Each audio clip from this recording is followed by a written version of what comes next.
सरकार आश्वासन पाळत नाही, बनवाबनवी करतं. आणि सरकार जर बनवाबनवी करत असेल तर गांधीगिरी संपली. आता भगतसिंगगिरी सुरू झालेली आहे आणि अशाच पद्धतीने सुरू राहील. आम्ही थेट मंत्रालयात घुसू, तारीख न सांगता, बगर तारखेचं घुसू.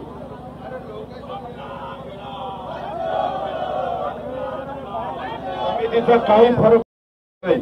त्या समितीच्या ज्याला अध्यक्ष केलं परदेशीला त्यालाच माहित नाही मी अध्यक्ष आहे काय म्हणून.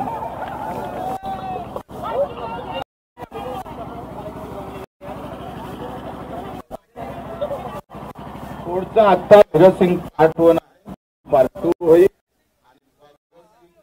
आणि सगळं व्यवस्थित करून टाकू.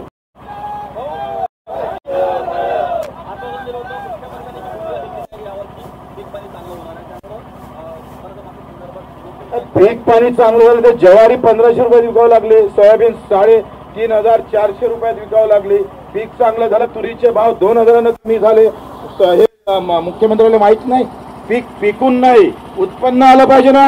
खिशात माझ्या शेतकऱ्याच्या पैसे किती आले आणि तुम्ही लुटलं किती. लुटलं तर कर्जमाफी द्यावंच लागत आणि दिले नाही तर रस्त्यावर फिरू देणार नाही.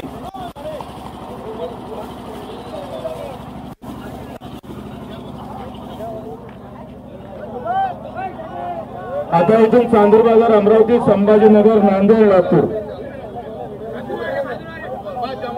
चला, जय जय जय जय. धन्यवाद. शेतकरी कृषी भैया आपका धन्यवाद, बहुत बहुत धन्यवाद. सगळे शेतकरी शेतमजूर म्हणून आपण सर्व धर्म, जाती, पक्ष, पार्टी सगळं बाजूला ठेवून मी शेतकरी आहे असं समजून तुम्ही जे काही एकत्र झाले त्याबद्दल बक्षुभाऊचा मानाचा मुद्रा तुम्हाला. आता इथून हे आंदोलन असंच चालू ठेवावं लागेल. कदाचित गुन्हे दाखल होईल. काल एसपी म्हणे आम्ही गुन्हे दाखल करणार. मी म्हटलं गुन्हे दाखल न करणाऱ्याला बच्चू घाबरणार नाही, माझा कार्यकर्ता घाबरणार नहीं. हम भगत सिंह के विचार से चलने वाले लोग हैं, फांसी हो गई तो हटने वाले नहीं. तोड़ देंगे साले सब तरफ. अब गांधीगिरी खत्म हो गई, भगत सिंगगिरी सुरू होने वाली आहे. मुख्यमंत्र्यांनी दिलेला शब्द पूर्ण केला पाहिजे. तुम्ही बोलले होते 7-12 कोरा कोरा कोरा. 20% हमी भावाच्या 20% बोनस देणार होते, बोलायला तयार नाही आहे. आणि मग पैसे बाकी शक्तीपीठाला 80,000 कोटी द्यायला तयार आहे. कारण त्या गडचिरोलीच्या खदानातला माल, त्या उद्योगपत्याचा माल रत्नागिरीपर्यंत गेला पाहिजे, रत्नागिरीतून बोटीत गेला पाहिजे, बोटीतून विदेशात गेला पाहिजे. एका कंपनीसाठी 80,000 कोटी खर्च करता आणि लाख शेतकऱ्यांसाठी तुम्ही जर पैसे खर्च करत नसाल तर खबरदार. आता भगतसिंगगिरी आमची गांधीगिरी संपली आहे. आता भगतसिंगगिरी आम्ही सुरू केलेली आहे. काही न सांगता मंत्रालयात घुसल्याचं काम केल्याशिवाय राहणार नाही. आम्ही गुन्हे दाखल व्हायला घबरावत नाही, बिलकुल नाही. 350 पहिलेच आहे. मला मायनं सांगितलंच होतं 1000 होईपर्यंत थांबू नको म्हणून. शेतकरी शेतमजुरांसाठी, वंचित घटकासाठी, माझा मेंढपाळ बांधव असेल, माझा मच्छीमार असेल, माझा शेतमजूर असेल, गावातला जो भूमिहीन आहे, ज्याच्याजवळ शेती नाही, तो जगत कसं पाहिलं पाहिजे. आज अशा सगळ्या विचित्र अवस्थेमध्ये रोज एक आत्महत्या आमच्या कानावर येतं. आता मरायचं नाही, लढायचं आहे. आणि म्हणून शेतकऱ्यांनी आत्महत्या केल्यापेक्षा एक लढ घेऊन बाहेर रस्त्यावर आलं पाहिजे, लढ घेऊन बाहेर आलं पाहिजे, सरकार सोबत लढता आलं पाहिजे. आणि म्हणून आम्ही या भूमिकेतून सरकार कोणाचा याचा आमचा काही संबंध नाही. सरकार हमारे लिए खड़ा होना चाहिए. सरकार आमच्यासाठी उभं राहणं गरजेचं आहे. उद्योगपत्यांसाठी 7.5 लाख कोटी रुपये फक्त डिझेल आणि पेट्रोल कंपनीनं कमावलं. पेट्रोल आणि डिझेल कंपनी देशातले सगळ्या जगातले भाव कमी झाले. डिझेल पेट्रोलचे सगळ्या जगात भाव कमी झाले, पण भारतात भाव वाढले 40%. आणि हे सगळे पैसे 7 कंपनीवाल्याच्या हातात गेले. 7 लाख रुपये हे एका इकडे लुटाचं. आता एसटीचं भाडं वाढवलंय. म्हणजे बहिणीला मोफत दिलं एसटी मोफत आणि भावाकडून तिकीट डबल. भावाला लुटाचं आणि बहिणीला मोफत द्यायचं, नवीन धंदा सुरू केला. 2 किलोच्या बाबतीत 10 रुपये वसूल करायचे आणि केलं 2च हाती द्यायचे. वा बे सरकार. आता आम्ही पेरलं तर खरी, पण भाव कसा भेटणार आहे? भावाशिवाय शेतकरी जगू शकत नाही. लढाई कर्जमाफीपुरती मर्यादित नाही, येणारी लढाई आम्ही हमी भावाची केल्याशिवाय राहणार नाही. अभी तो शुरुआत हो गई है, ये तो टेलर है, पिक्चर और बाकी है, और पिक्चर बाकी है, इससे भी धूमधाम होगा. आणि मग तुम्ही येण्यानं फार महत्वाचं आहे. मी एकटा येऊन थोडं चक्का जाम करू शकलं असतं. सगळ्या जाती धर्मातल्या पार्टीतल्या लोकांना सांगा का आपापली जात, आपापला धर्म, आपापला पार्टी आपल्या घरी ठेवा. आणि जेव्हा शेतकरी मजूर अडचणीत येईल तेव्हा सगळे लोक रस्त्यावर आल्याशिवाय राहिले नाही पाहिजे. कारण ही गरिबाची लढाई आहे. 1000 रुपये वाढवले भूष दिव्यांगाचे. पैसा कोणाच्या घरी गेले रे? गरीबाच्या घरी गेला.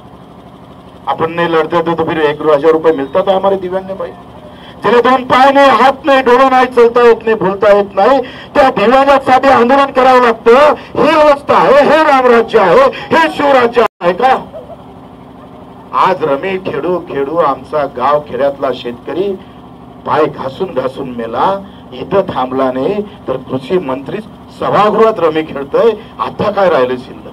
काय शिल्लक राहिलं? हे रामराज्य, प्रभू रामचंद्राचं हे रामराज्य.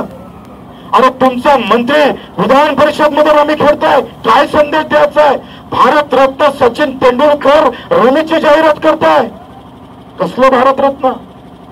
आमचा घोर गरीब चूर चूर करून मरतोय. प्रचंड मेहनतीनं जगून जगून पाहत पण जगता येत नाही. साधा पोराचं दप्तर घ्यायचं म्हटलं तर 10 विचार करावा लागतं. ही कष्टकरी, काम करी, मेहनत करणाऱ्या प्रामाणिक लोकांची ही लढाई आहे भाऊ. हा पैसा जो उद्योगपतीच्या घरात चालला आहे, श्रीमंत मालदार उद्योगपती नाही, मालदार उद्योगपतीच्या घरी चालला, तो पैसा गरीबापर्यंत आणायचा आहे. लढाई खऱ्या अर्थानं आम्ही सांगतो अर्थभेदाची आहे, जातीभेदाची नहीं, धर्मभेदाची नहीं, पैसों की लड़ाई है. अगर गरीब के पास पैसा नहीं जाएगा तो बच्चे को लड़ना नहीं, मरने को भी तैयार है, तो मरने को भी तैयार है. हमें कोई परवाह नहीं है. अगर आज से बहाने में अगर भोग पे आ जाती है तो हंस हंस कर स्वीकारने वाला है बच्चू कडू. आणि आपण सगळ्यांनी तयार व्हा. आपल्या सर्वांना शाबासकी देतो, धन्यवाद देतो का आपण एवढ्या संख्येनं आपण सर्व जात पात धर्म पार्टी बाजूला ठेवून शेतकरी म्हणून, मजूर म्हणून, मी कामगार म्हणून इथं एकत्र झाले. लहान लहान उद्योजक पाहिले आपण, हे पानटपरीवाले काय हाल असेल यांचे त्यांना माहिती. इथं फक्त 20% लोक जगत आहे. बम पैसा कमावून राहिले साहेब. एवढा पैसा का पावळ्यानं ओढावं लागतं त्यांना. आपण पावळं ओढून 6 रुपये हाती येत नाही आणि तिला पैसा पावळ्यानं ओढावं लागतं. लढाई पैसों की है भैया. वो झंडा दे के राजकारण कर रहे हैं. कहीं हरा झंडा, कहीं भगवा झंडा, कहीं नीला झंडा. हम झंडा लगाकर राजकारण करने वाला नहीं, पैसा देकर राजकारण होगा. वही सत्ते पे बैठेगा जो काम के हिसाब से दाम मिलेगा तभी मिलेगा, तभी पैसा, तभी सत्ता होगी. अगर काम है, दाम नहीं मिलेगा तो लड़ाई हमसे है. चाहे कितनी भी फौज लगा दो, कितनी भी फौज लगा दो, ये फौज तुम्हारी नामुमकिन होगी. बहुत ताकत से लड़ने वाली है. अभी तो शुरुआत हो गई है, अभी बहुत बाकी है. अगला आंदोलन 29 तारीख को यवतमाळ में वसंतराव नाईक इनके समाधि स्थल पर निश्चित होगा. अपन सर्वांनी तयारी आहे? हात वरते करा, दोनों हात वरते करा. जय जवान, जय जवान, जय भारत माता की. धन्यवाद.